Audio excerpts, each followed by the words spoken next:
Hey, how's it going, everyone? My name is Arya Black, and welcome back to another episode of Let's Talk. This time, we're talking all about the Embrace. So, really quickly, before we go any further, let me just remind you that The Adventures of Taylor in Outer Space has landed on Indiegogo. That's my first Indiegogo project, and it's also the first time you're ever going to see the complete Taylor's collection. That's all currently released Taylor's mini comics, all four currently released Taylor's mini comics, plus two bonus comics that have never seen the light of day before. On top of that, you're going to get the massive bonus material section where you're going to see every single image, sketch, thumbnail, idea, scribble that I have ever created for Taylor. So you're going to see the complete evolution of the character all the way back in the beginning, all the way to his current Comicsgate iteration. On top of that, guys, when you sign up to this campaign, you will receive with your order free trading card and fold-out poster with artwork courtesy of Mary's Boys legend Chubb. So he's drawn a crossover between Taylor and his character Harry of the Mary Boys, and you'll be receiving that free when you sign up. And one more thing, guys. Upon successful funding of this campaign, we're going to instantly unlock the very special 7th Taylor's mini comic. And I say special because if you want to jump onto the story proper, this is the one to read.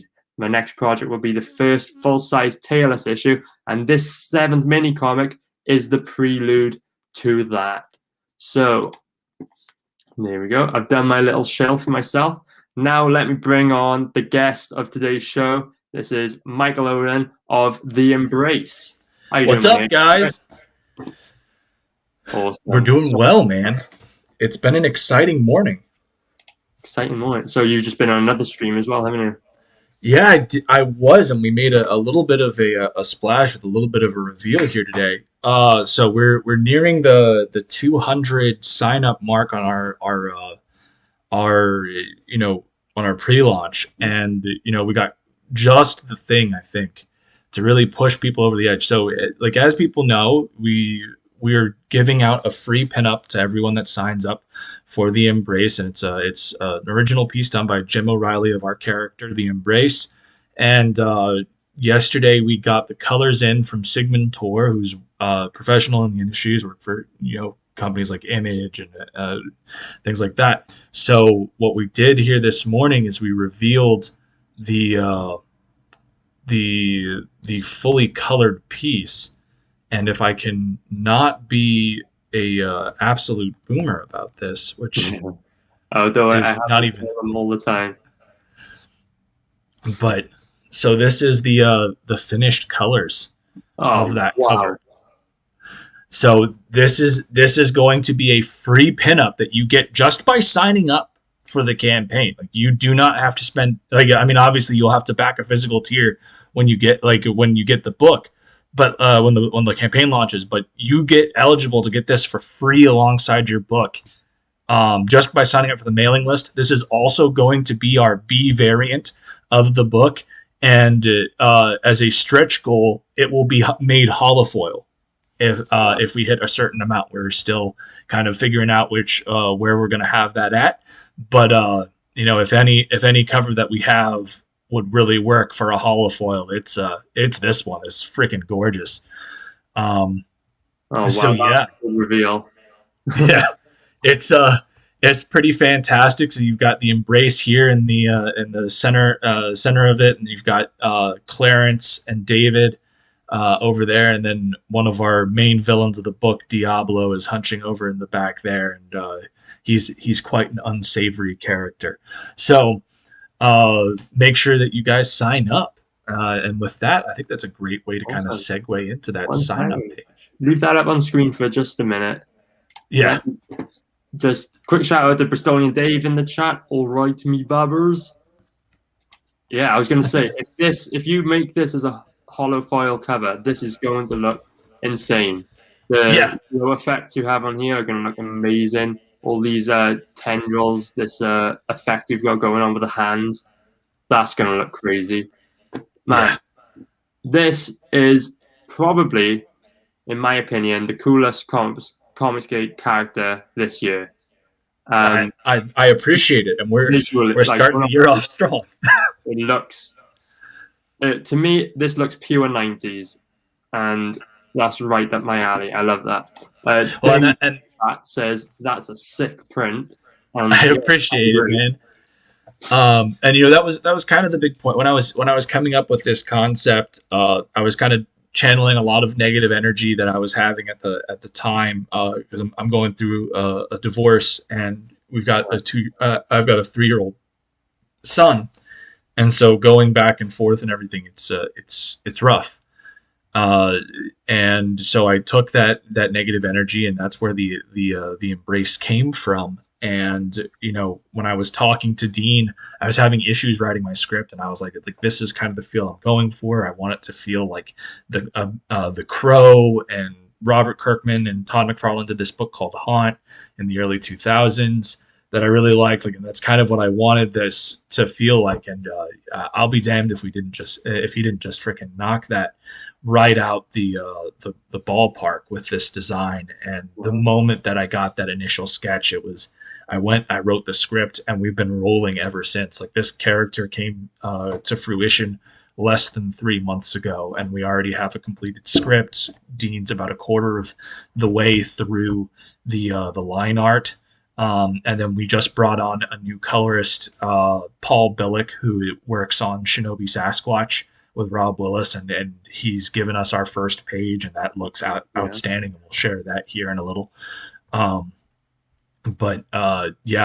This book's really coming together, and if there's any project that you do not want to miss this year, it is The Embrace. This book is going to really establish itself, I think, and we've got a really great product here. I don't think anyone wants to miss out on this. Oh no, I've signed up myself. Everyone watching, make you signed up. I can't wait for this project to be released. I want to get my hands on this for sure. We've got Gingerton in the chat saying howdy Aria and Michael, and what up Dave. Howdy, man. So this is a character that's actually inspired by real life events, then, by your actual situation today. In the same way that Aubert was kind of inspired to write The Crow by Aubert talks about. I'm not sure how familiar you are with The Crow, if you've read. Oh yeah, I like The Crow. Okay. So when he talks about it, it's obviously the big thing that happened in his life to kickstart going down that path was the death of his fiance, his wife, in a drunk driving accident, and the powerlessness that he felt in that. And then there was a real world event that kind of set everything in motion, where there was a newspaper article about a young couple getting mugged and murdered over a plastic engagement ring I think it was in Chicago. And so very similar to that, I've been going through this whole thing where, going through a divorce, no matter how much you try to remain amicable, it can get ugly at times. And during those darker moments, it's been rough, and I needed a way to kind of channel that negative energy. And that's how The Embrace came to be. And I was inspired to make this story because there was I remember it was a while ago, it was a few years ago. I was living with my ex in this apartment in Alexandria, Virginia, which was where there was a lot of gang activity that had started up there in the early 2000s and what have you. And so we saw this article. We just moved out of our last place and into this new one. And literally the week after we moved out, we had our son, who was, I want to say 1 at the time.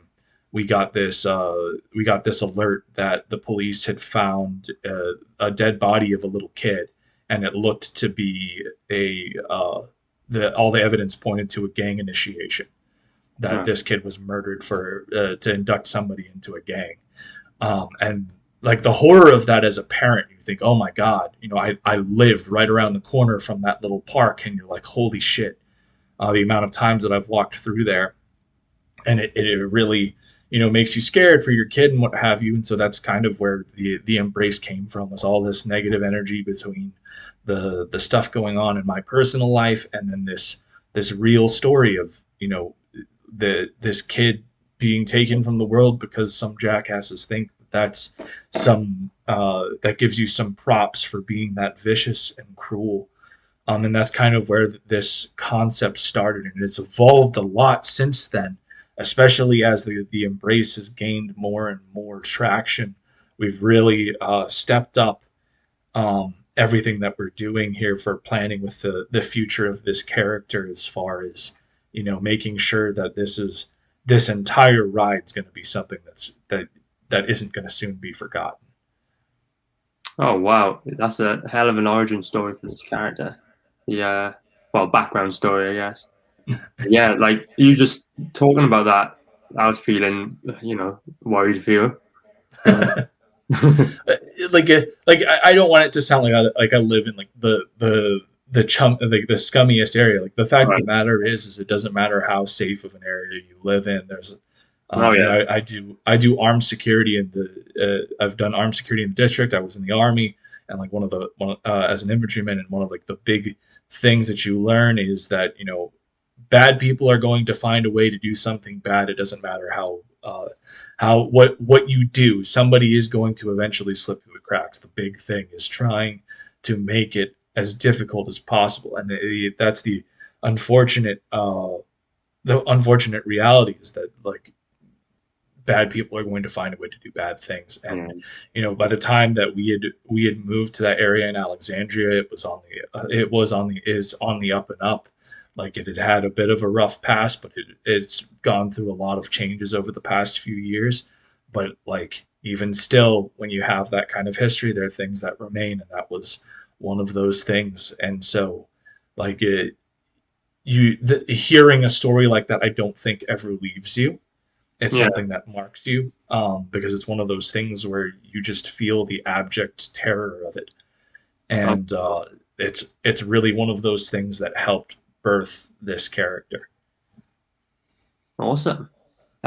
Quickly in the chat, we got COVID Kev, Isia, Hail Aria, and Hail Embrace. Hail, what's up, man? What's Dave saying? Michael's good, people. Plus, he's talented. Great combo. Your project looks awesome. I wish you all the best. Thank you so much, Bristolian Dave. I can only assume that means that you've read something that I've written, and I appreciate you being a supporter of that. There you go. Nice one, Dave. So I've read The Crow. This sounds like it's maybe not inspired by The Crow, but it's come from the same place as The Crow. Yes, and emotionally. Yeah, and like that's something that I even make clear in our marketing, where it's like, if you like stories like The Crow and everything like that, it's a big part of it, because I've always wanted to do that kind of story, and I finally had the ability to write that, because I don't think that you can write a story like The Crow unless you have, you know, a bit of a I don't want to say like go through immense trauma, but there has to be something that has marked you in a certain way, where you can get into that mindset to write The Crow, to put that kind of pain to paper and make it authentic and make it real and make people resonate with it. You need to you need to really understand that hurt. And I don't, like, I've said this before, I don't think I could have written this book if I hadn't been going through what I'd been going through. You know, it's just one of those things where, you know, like, you don't really understand what it's like to have this measure of loss unless you've gone through something similar. Yeah. And like, you know, I obviously, my son is alive and well, but like, every single time that, you know, I have to drop him off with my ex and everything, it's 100% the right thing to do. Like, he should get time with his mom and everything like that. There's no question about it. It's just, it's still one of those things where you're used to seeing your kid every day. And so you drop him off and then you don't see him for a while, and it really hurts. Yeah.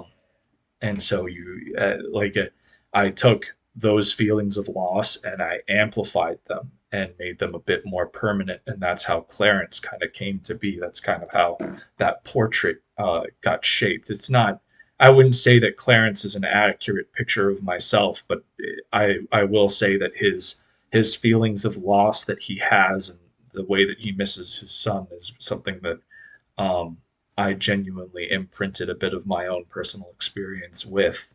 As I said, I had to amplify it a lot more because obviously, I still get to see my son every week. He doesn't.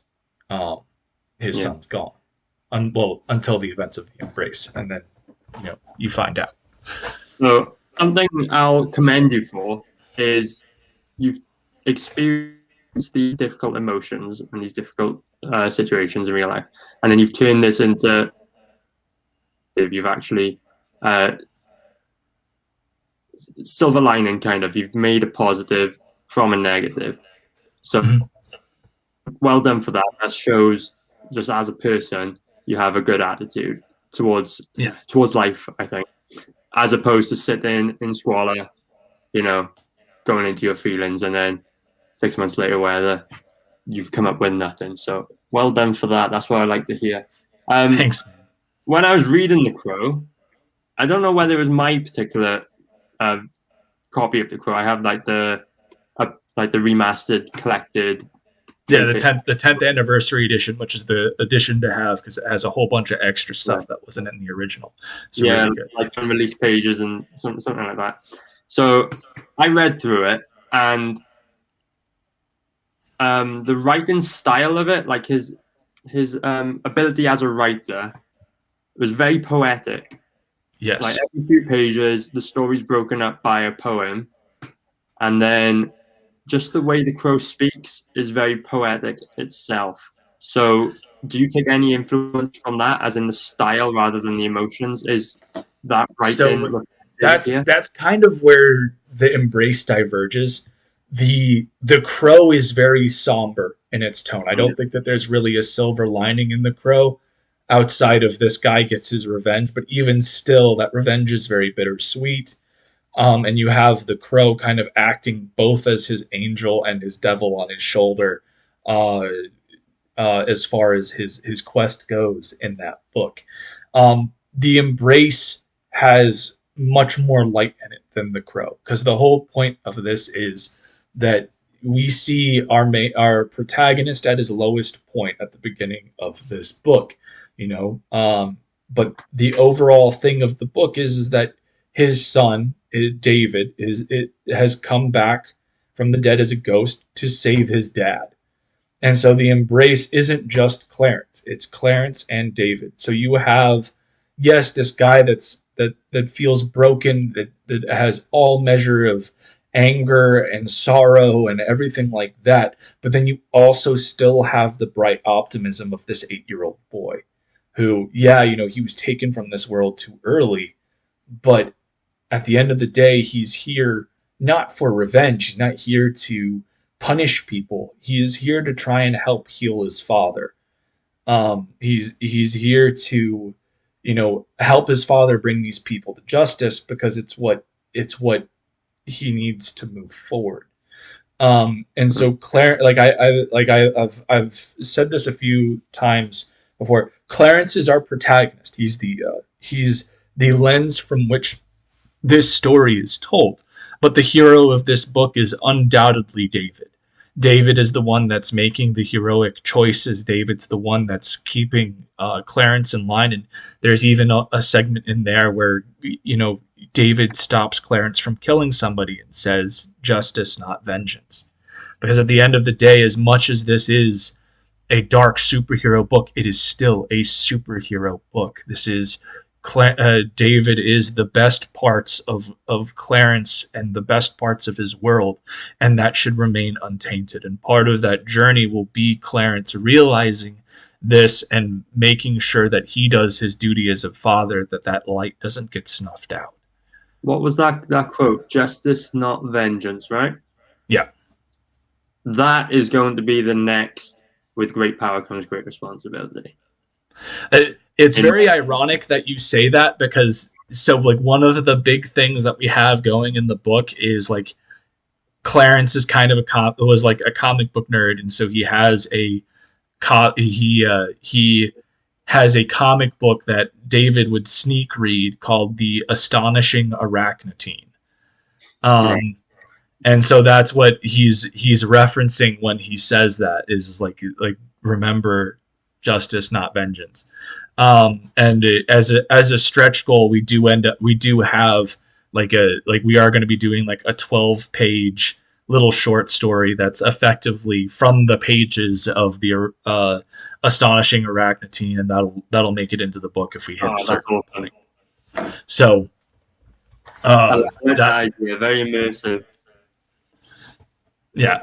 So yeah, no, astonishing. Like I wanted it to be very clear where it was coming from, without it without it being something that we would get slammed with, because we can easily just go parody, and so yeah, I am excited for that, and we've got a really just fantastic team on this book, and this is really going to shake. I think this is going to be one of those books that people are going to be looking at and being like, man, this is when this stuff started really getting to the next level. I don't mean to. I'm not one to toot my own horn on it, but with all the talent that we've brought in and the feedback that I've gotten on the script, like our editor is Kemosabe, Lee Byron Carver, who's got his book Company Men coming up, which is going to be stellar as well.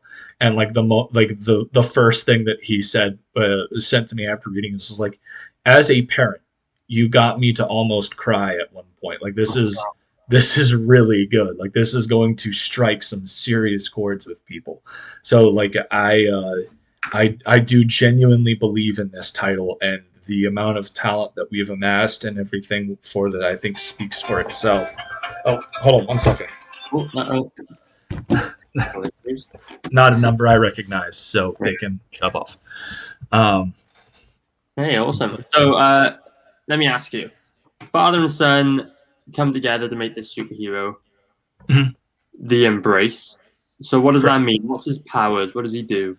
So effectively, it's like a symbiote powered by ghosts. The suit itself is his son's soul. That star in the center of his chest is effectively like, think of it like if the symbiote had an Iron Man style power reactor, and that power core was the ghost's spirit. That's what it is so the that star is effectively David's soul.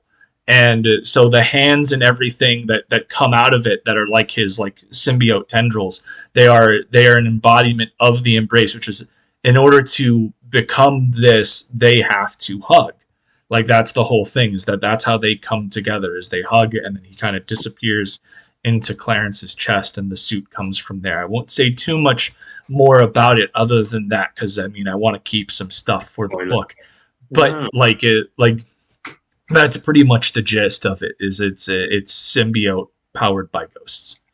That's very cool. That's very 90s comics. I love it. Mm-hmm. Right, do you want to bring up your Indiegogo campaign? We'll talk through that. Yeah. I think I sent the link in the private chat. So let's bring that bad boy up.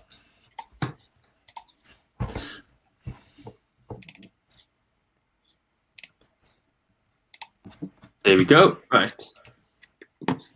The Embrace, now on Indiegogo. Links in the description, guys. Go check it out. So we've got a video here. Should we watch a video quick? Yeah, man. It's a short, sweet teaser that I think really just captures everything we're trying to do with this book. Dean did a great job.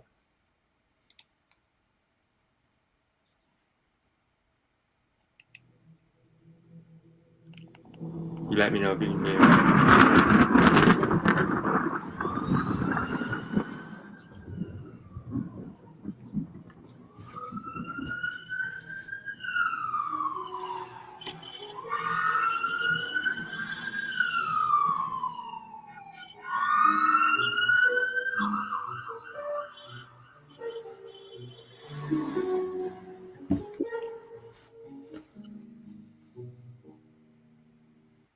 Right.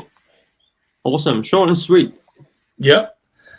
We will likely be doing one later on with the campaign as we have more stuff to show from the book and everything like that, and make it more proper style trailer. But like, I think that as far as a teaser is concerned, and as far as our pre-launch is concerned, it's the perfect thing to kind of hook somebody and bring them in. That's good enough for now. That's the comic book, 40 pages of story in a high-quality comic developed by some of the best up-and-coming talent in the industry. It embraces a story about loss, fatherhood, and justice as a father gets saved by the ghost of his son. That sounds awesome. So there we go. I appreciate it, man. So this is going to be a comic cover, one version of the book. As well. Yes, it is. So you get this as an 11 by 17 pinup for free just by signing up. But there is also going to be a special B variant with this as a virgin cover on it, because I am not throwing this is perfect as it is. This does not need anything else. So and if we hit a certain, I'm going to determine what mark that is here, obviously before we launch. But like when we hit that financial goal, that will become a holofoil.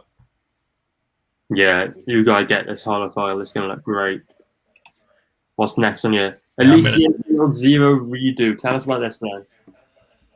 All right, so time to show other books. So this was Elysian Fields Zero issue, okay, and I do have Pyramid Gambit here. If you guys have backed this, I am going through and I'm sorting all of these to get them fulfilled as soon as I possibly can.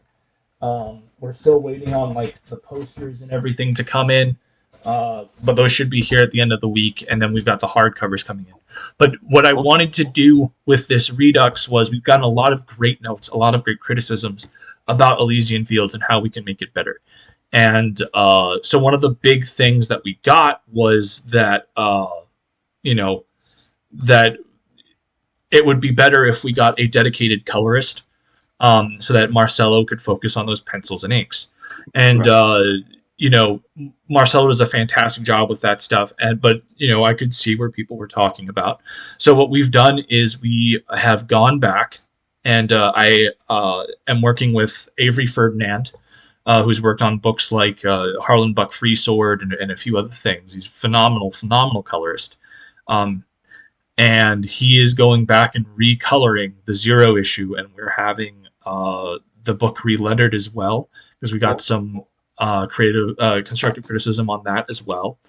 And so we really just wanted this to be a nice add-on to showcase that as a company, we value the fan feedback that we get and that we're listening.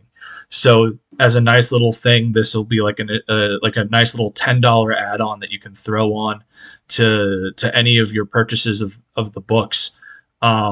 And so that way, you realize, that way we kind of have this as a way to be like, this is how the series is going to look from here on, and this is we are listening. We cherish your feedback, and we are not going to just ignore it. Yeah, $10 add-on. That's a really good price for a Comicsgate book. Yeah, awesome. Yeah. So I don't know much about Elysian Fields. Is the Embrace set in the same universe? Not at all. They're very different style of books. Elysian Fields is a battle royale book of ancient mythic heroes. So the whole thing is that there's a tournament in the underworld every 1,000 years between all the different pantheons in the world, where each of their respective gods of the dead assembles a team of their culture's mythic heroes to fight on their behalf. And the winner of this tournament becomes the next lord of the underworld.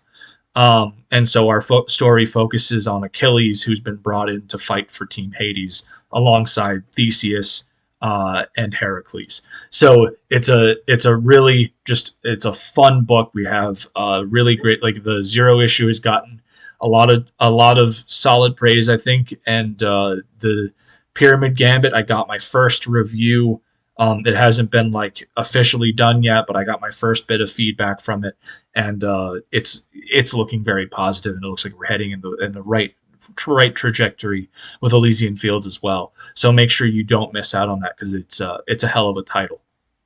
Hey, awesome, nice one. So yeah, there's potentially 2 books available then here.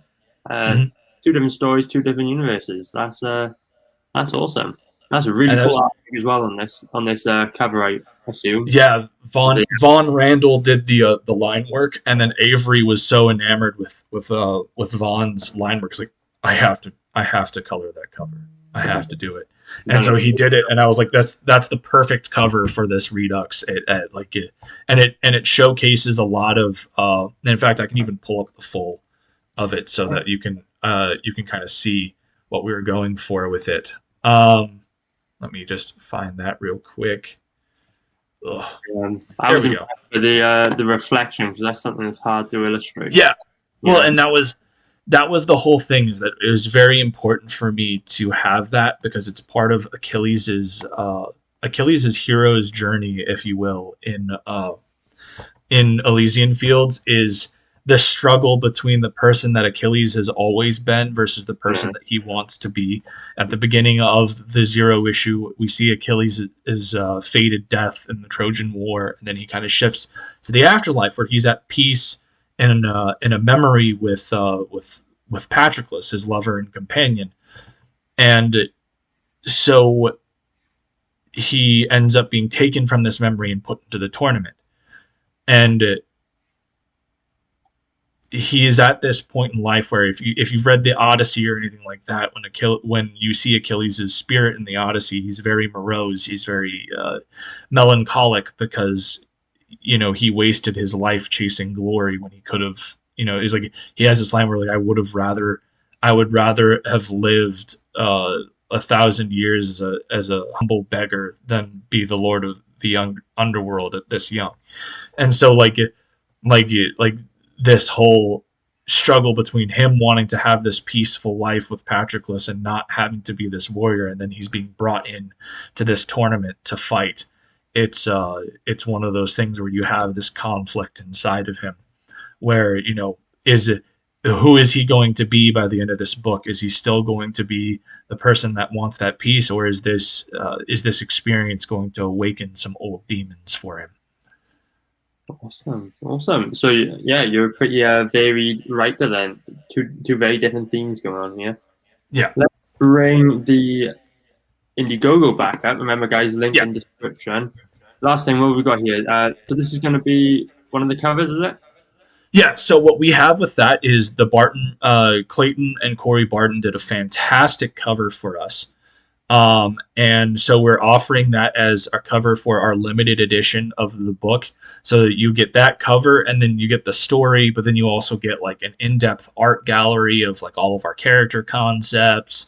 You get to see like you will collect probably like all the variants will have like their like unedited files and what have you, just them without their trade dresses and everything to showcase, like we have all of the covers and just have like a nice little art gallery. And then I'm also going to include my script for the Embrace in there, so you'll get like some behind the scenes action and see how that looked behind there.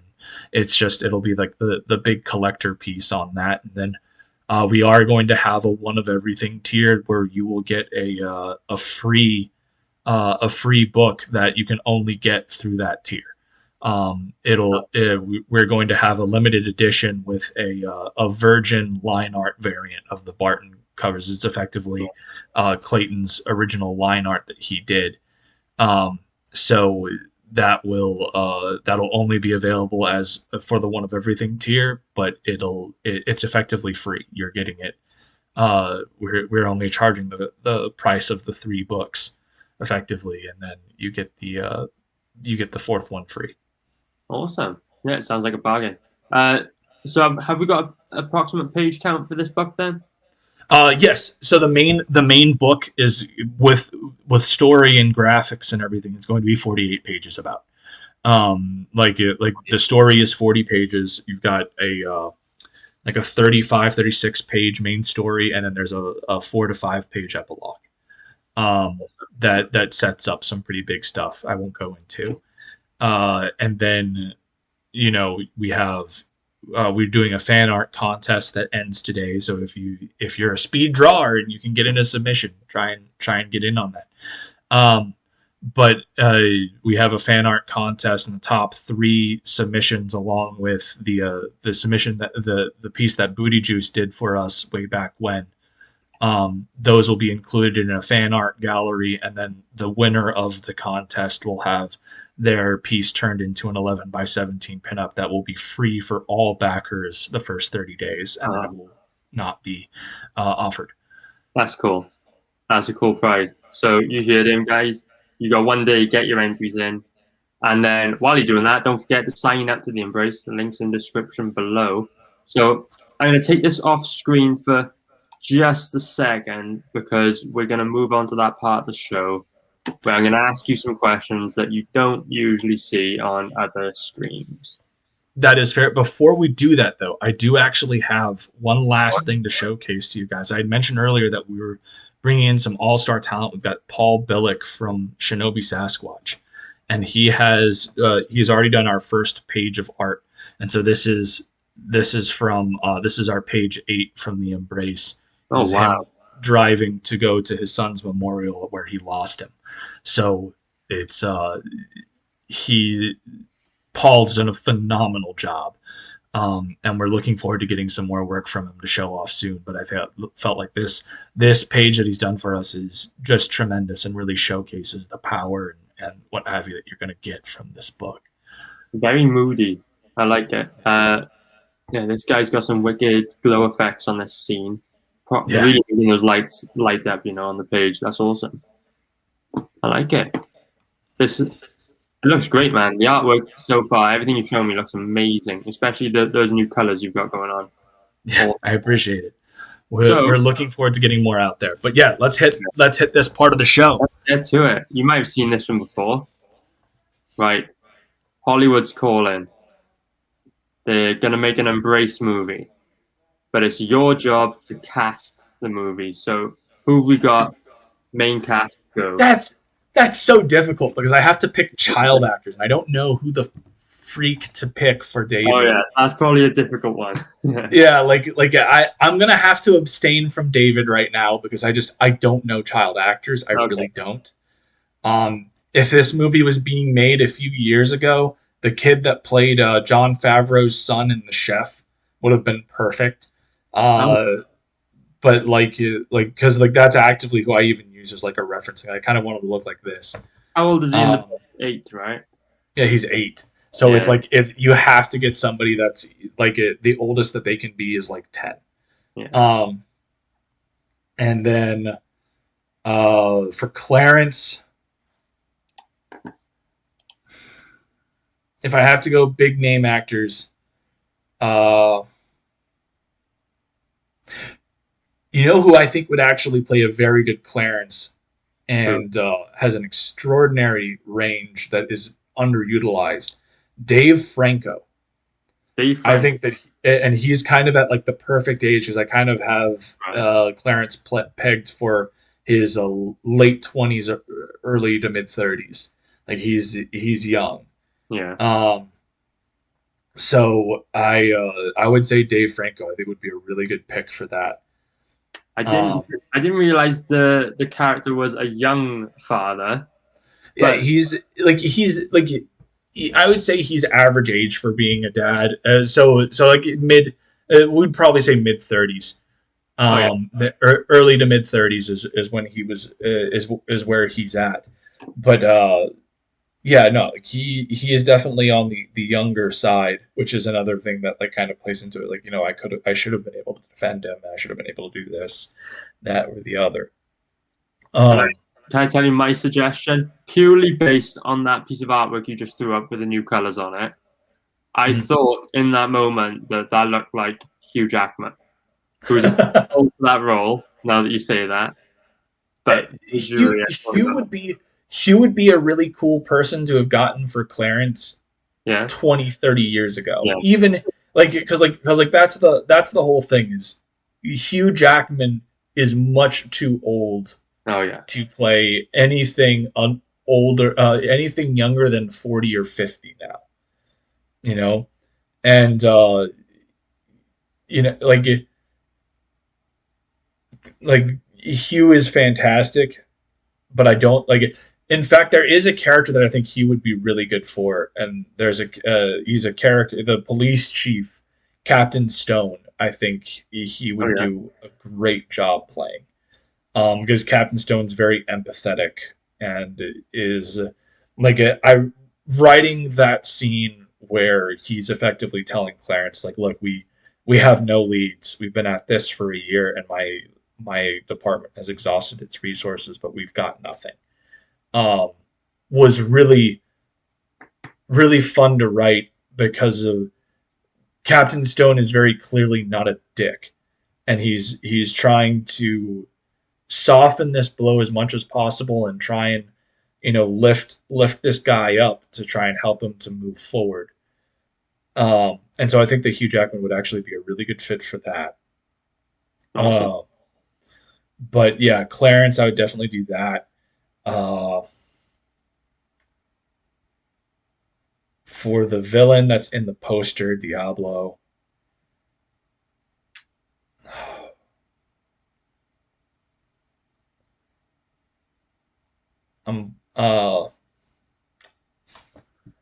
Hard to do on the spot, isn't it? No, it is, and it's like the whole thing is that like I have to cast this like right, because you got to get, I'm blanking on the freaking dude's name. Like I can picture the guy's face in my head, but I can't even think of a movie that he's in, and it's killing me.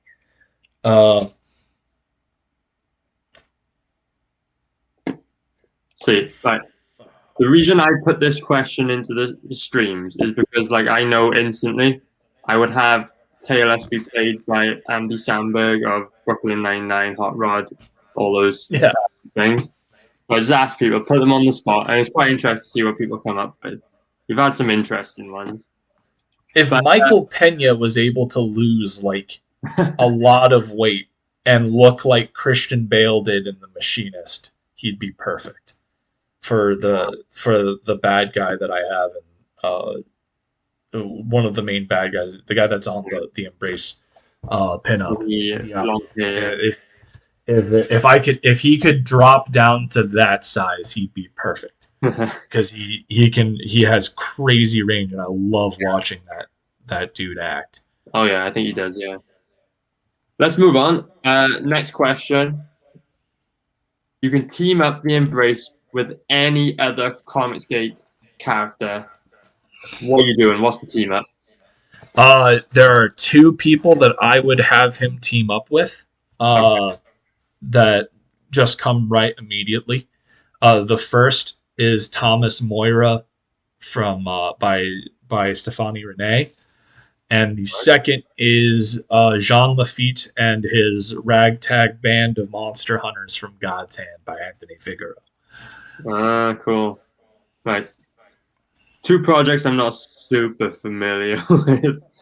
Well, like if you have not seen either of those books, you need to, like, I have God's Hand right here. This is Anthony Figueroa's one, and that's the one with this is the one with Jean Lafitte in it. Okay. And Jean Lafitte is an actual person from history. He was a pirate that was based out of New Orleans, and he helped the United States defeat the British at the Battle of New Orleans. Yeah. So Anthony has made him immortal, and he's a monster hunter in New Orleans, and it's freaking awesome. So like I love that. He has a very kind of he's got a very John Constantine kind of vibe with him, except you throw in a bit of. Would he be hunting down the Embrace, or would they be working together? Working together. I think that the big thing, based off of how I kind of have set the Embrace's back lore that we've gone and expanded upon, the knowledge that these characters would have would allow them to know that the Embrace is not bad. I'm not a huge fan. Like there are certain times where verses in a book is good and you can really sell it, but I'm much more a fan where when you have two characters come together and learn how to work with one another rather than coming together to beat the crap out of one another. I think that you can get a lot more fun stuff going on where they're having the growing pains of fighting some stuff together and having to learn how the other one works. Hey, cool. Okay, I like that idea. That actually sounds like a good book. I would back that book if that happened. Okay, one more question. I don't have a cool graphic for it, but who wins in a fight? The Embrace or Spawn? That's not fair. Spawn literally becomes God at one point in the book. Okay, we're going Spawn issue 1. Who wins? Spawn issue 1 versus the Embrace. I would still probably give that to Spawn. Okay. Just because, like even within that the context of that universe, like Spawn is actively meant to be a weapon against the entire armies of heaven, whereas without going too much into spoiler territory or anything, the Embrace is part of a system of balance in the world as far as what his role is. He's designed specifically with a singular kind of purpose in mind. I won't go into I can't go into too much on that because it is heavy spoilers for the future of the book. So maybe Spawn's a bit overpowered. But yeah, I thought the fight would come down to like which is better, chains or creepy little hands on tendrils. I mean, they have a lot of the same self-defense mechanisms, but even when you come down to the characters themselves, Clarence has had like no training whatsoever, and half of his persona is a freaking is an 8-year-old kid. He's not exactly Al Simmons, 40 year Marine Corps Navy SEAL veteran turned PMC contractor, leading like even when it comes down to just if they just had like a fist fight, the Embrace would get his shit rocked. Now, the cool thing is that as the Embrace expands and we find out more about its history and what have you, Clarence and David aren't necessarily the first person to have ever been this. And so who knows? Maybe there was a past version of the Embrace that could have stood a chance. But I don't think that I do not think that that at least this iteration of this character for the story that we are telling would match Al in any way. He'd get his ass wiped. Like it would not be a fun fight for him. He's outclassed in almost every way. See, that's why I like to do that, because we get elsewhere. Like maybe there were other Embraces before this current one. I like that. Yeah. That was cool. So that is something that we are playing with. But as I said, I can't go too far into anything because they're it's still early days for the IP, really, isn't it? You said it's been 6 months or what? What do you say for this? I came up with the concept of the Embrace in late December, early January. Ooh. So it's been maybe 3 months since this started. Everything has been moving super quickly.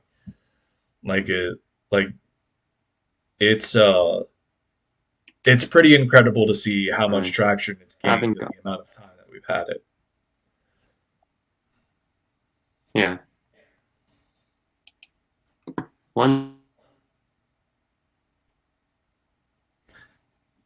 Having some connection issues. Yeah, I was about to say. I was like, you have frozen.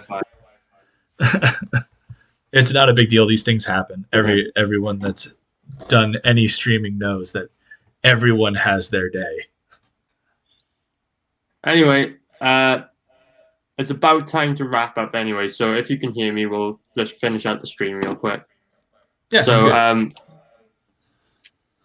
before we go, I just remind everyone, the Embrace now on Indiegogo. Make sure you follow the link in the description. Sign up today. I already have. I can't wait to get this book. It's going to be awesome. And now, again, one more thing before we go. Let me remind you once again, my book, The Adventures of Talus in Outer Space, has landed on Indiegogo. Make sure you sign up. You're going to receive that beautiful art by Chubb of Mary Boy's fame as a trading card and as a poster when you sign up. Remember, this is the first time you're ever going to see every single Talus story all in one place. So make sure you sign up today. It's going to be worth your while. This is going to be another awesome Comicsgate book this year. So thanks so much for coming on, Michael. I really enjoyed that show today. Dude, I appreciate you having me. I'm glad you had a good time. I had a blast as well. And thanks so much for having me, man. It's always a good time. And I'll be happy to come on once we actually have the campaign launched again and we can talk more about stuff that we've got up there. Oh, yeah, for sure. We're getting you on again. It's going to be good. All right. Bye, everyone.